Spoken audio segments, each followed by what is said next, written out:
Hello, welcome to the podcast today. Today's topic is about football racism. I am Daniel. I'm from Kill. I'm a football coach. I'm joined here today by Pádraig from Edinburgh. Hello, Pádraig. How are you, Daniel? You okay? Yeah, not so bad. Do you know today's topic on the podcast? I do indeed. So I think we are going to talk a bit about racism in football. Maybe initially in terms of England, but then maybe in a broader perspective across Europe, because I think there's been an avalanche of incidents within the last number of months that sort of demonstrate that if people thought it was an issue that was sort of going away or getting better, that's obviously not the case. We're going to start off today's topic with Marcus Rashford.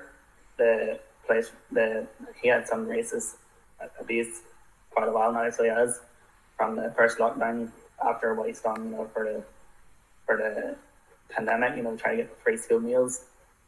Do you know anything about that? Yeah, I know a bit. I would follow football fairly closely. Now and again, I would read about it as a journalist. Most like local football, Irish League football. So I've been following it fairly keenly. What sort of struck me about the whole thing with Rashford was that he was, in England he was a national hero in the summertime, and rightly so, in terms of what he did to shine a light on food poverty during the lockdown among children in places like Manchester and other areas. And he basically embarrassed the likes of Boris Johnson and the British government into some form of action. So what really sort of strikes me is that he became that figure of adulation, but by, say, winter time, all that I don't think it's as simple as to sort of say that everybody who loved Marcus Rashford then sort of became a racist by the winter time. That's not the way it worked at all. But there definitely was a depressing sense that it could only last so long in terms of how he was perceived, and before the racists come back out again, which was for me the depressing part of it. What about you? How did you feel about the whole thing? I think it's not a good thing, because obviously what Rashford's done, he's so young as well. He's only, I think, 23, 24. He's been doing that, since the first pandemic. Like, he shouldn't be getting this kind of abuse, like racism and stuff. So he shouldn't. I think it's not on, Yeah, I think as well, maybe like one of the other things the lockdown has done is sort of shine a light on who the racists are, because there's an attitude, whenever about English football, and to an extent it's true that the sort of bad days of racism were in the 70s and 80s, whenever the likes of John Barnes and Viv Anderson suffered horrific abuse and were expected just to deal with it as if it was a normal fact of life. And so, like, whenever the Premier League era came about and there was all this sort of shiny new millionaire type experience and Sky Sports and all, racism was sort of treated like as a hangover from the bad days, and that if you were a racist, you were a dinosaur, which certainly, like, that's a fair enough point to make, but it was sort of almost associated with older people, and whether that was in football grounds or whatever. But the lockdown has demonstrated that, which is actually quite worrying, that in terms of the people who have been exposed in terms of like sending racist abuse by social media, a lot of them have been quite young. Some of them actually under the age of 16, which for me sort of gives another angle to it, in the sense that this isn't a problem that's just going to die out with the older generation. Racism is being passed down and handed on, and there needs to be, when people need to think about why that is, and how you sort of you counteract it because whatever people have been trying so far hasn't worked. Do you know what I mean? There's also been other players as well, like sort of Axel Tinseve, who is also younger. He's been getting abused. Did you know about that one? I don't think I heard about that one. He basically got the abuse because he scored an own goal in a European game, so he did. And it's just all over the internet. I think it still is. It's all over like YouTube. It's all over Facebook. You know, Axel Tinseve, he's only young as well. He's only 19, 18. You know. Yeah, and that's the other thing about it. Like a lot of these players who are being subjected to it are teenagers. I mean, it wouldn't be a stretch to call some of them kids themselves. And even Rashford's only 23, 24.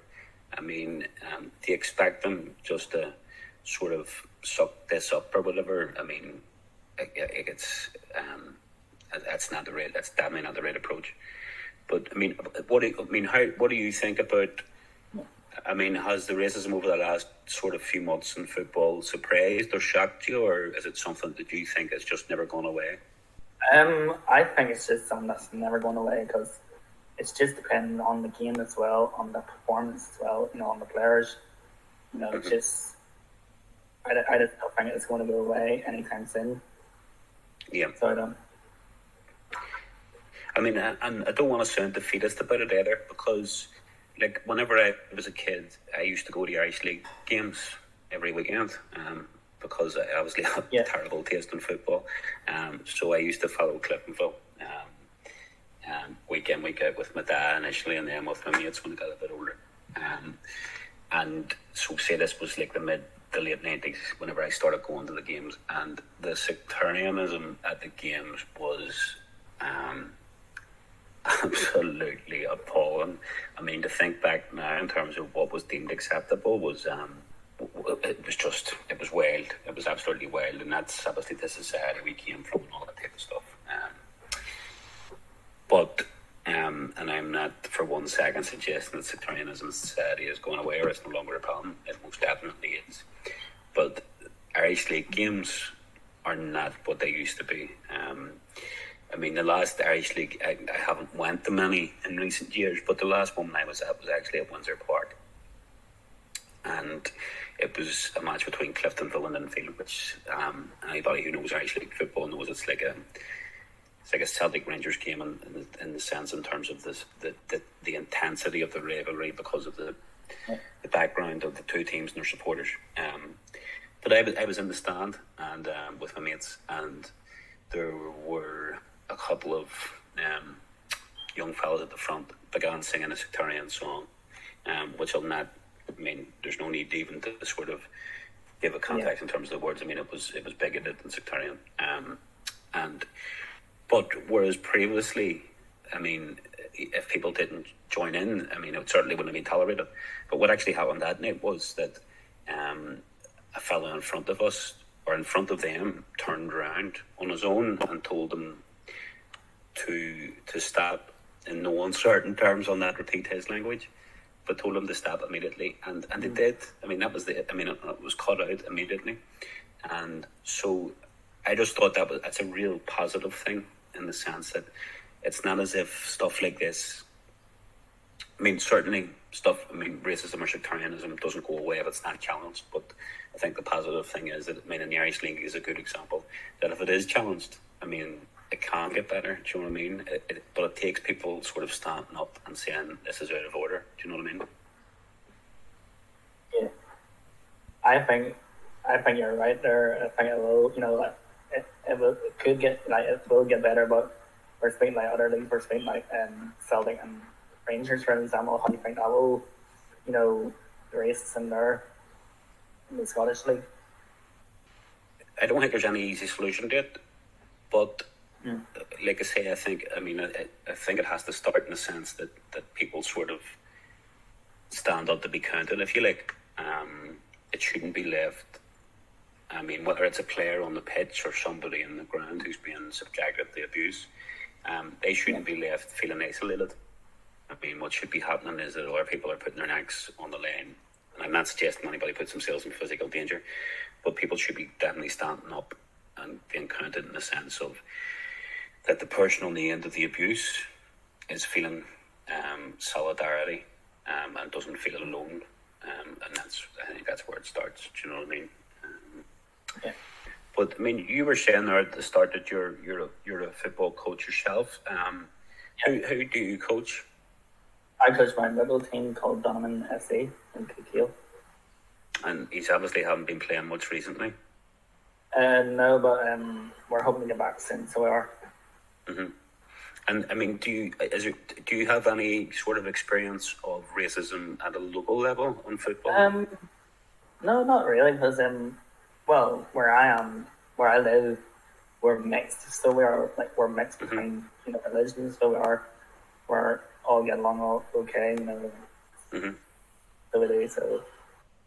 Well, see, but there's the positive there as well, I think, because I mean, if at a local level it's not happening, and it's obviously not happening because people know that it's unacceptable, and if they did attempt it, they wouldn't be tolerated.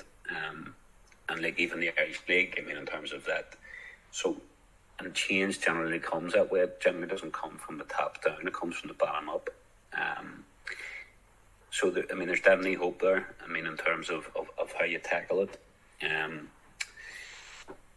But I think I personally think I mean, if you get back to the stage whenever you have teams playing in front of crowds, hopefully sooner rather than later, I think it has to very quickly come to the point that if there's racism happening from either officials or from the fans, that the players, their first response is to walk off. And I mean, if football isn't going to happen while there's racism, then the racism will.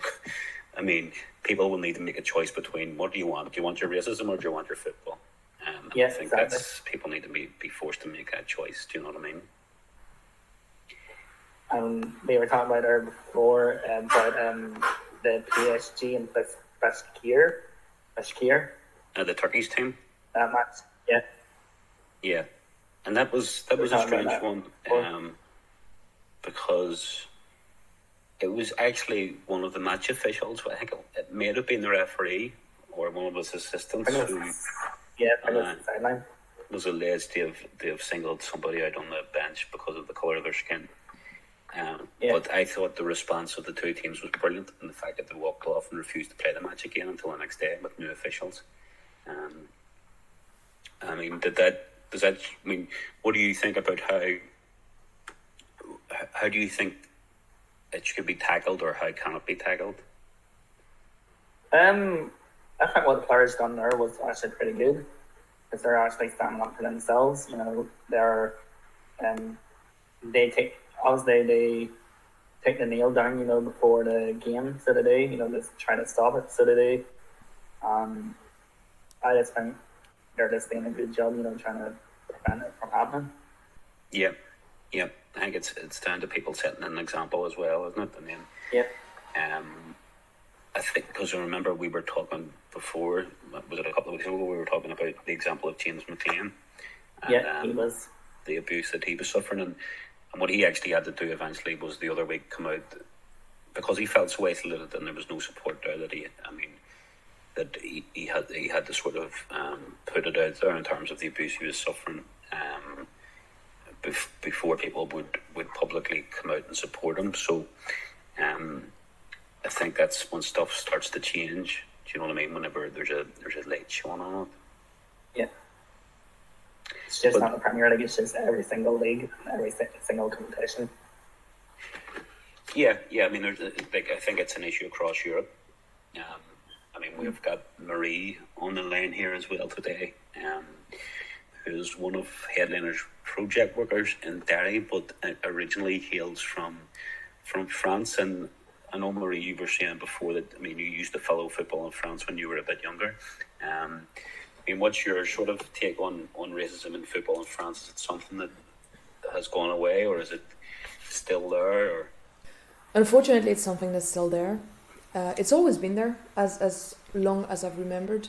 The thing with France is that there's a lot of immigration in the country, which I think is a great thing, because cultural diversity just makes you more open-minded. But the problem is that in a lot of cities in France, there's always been a clash between immigrants and the police, and immigrants and deep chauvinistic French characters. Usually, as you were saying, Pádraig, older people. Racism now in France is more associated to older people, but you still find it in younger people, which is very much worrying. And in some cities where there's always been a clash between immigrants and the police, like Marseille, for example, you will find a lot of racism.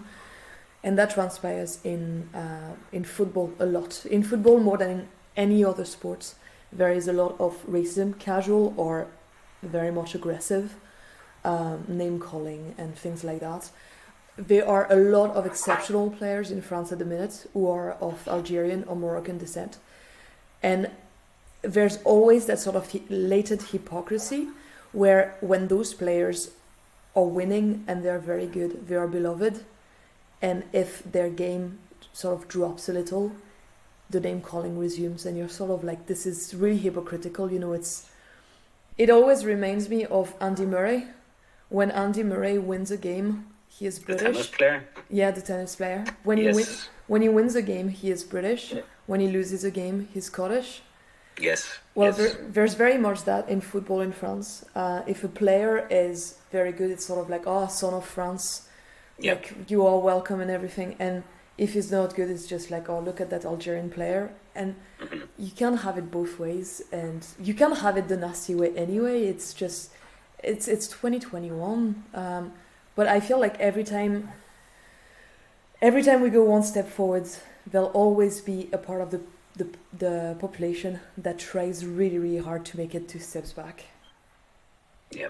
I mean, funny enough, you say that about the idea of whenever they win, they're French, and whenever they don't, they're Algerian or Moroccan or whatever. There was a case of Mesut Ozil, who's, I think he's still knocking about Arsenal. But he was. Oh, he did. Oh, so he did. Yes. But he is German and a Muslim of I think Turkish descent. But whenever there started, I mean, it became issues with him coming off form and whatever else, and whether he in and out of the German team, that sort of issue came up as well about, is he really loyal to the German cause and all this type of stuff in terms of football, which is like a plate form of racism. Do you know what I mean? So there's definitely an issue with that. But here's a question for you, Daniel. It's just something I was thinking about. I mean, is racism an issue for sport in general, or is it something that just seems to be specific to football? A lot of sports you don't really hear as much, more than football. So you don't. It's mostly the English Premiership, the French League, the Spanish League, the Italian League. You know, all those big leagues. You know, it's just all those leagues. It's just not, any sports at all. Yeah. But I mean, like, I know there have been examples of racism in other sports, but maybe just because of the amount of interest in soccer, that it becomes sort of that race is sort of attracted to it as much as anybody else, maybe. But I'm keen. I mean, we should probably. I don't want to end on a downcast note, because I mean, like I was saying, I mean, there's plenty of examples of people changing things by standing up and being counted and all that type of stuff. And I mean, most recently with the likes of Marcus Rashford and James McLean. So, I mean, I just want to as well. Yeah, definitely. So I want to give a last word to yourself, and because it's spring and the sun's coming out, I mean, whenever you do get back to coaching, what is it you're most looking forward to, or what have you missed the most about it? I miss just going every single weekend, just going to matches, just being at training, it's just been, exciting. I've always loved, football. Watched it since I was 5 or 4. Mm-hmm. No, I watched it 2008. I watched the Champions League final against Chelsea. Mm-hmm. That's when I started, And do you support somebody in England?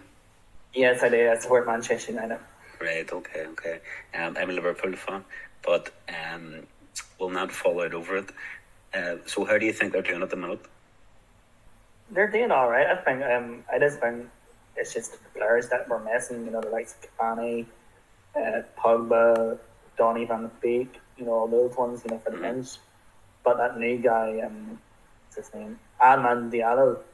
I think he'll be a good player in the future. You know. Did he score there at the weekend? He scored last week against AC Milan in Europe. Yes, that's what it was. Yep, I remember now. It was a strange header, but it was a good one.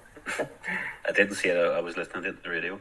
And here, if you could choose one player for Solskjaer to sign in the summer, who would it be?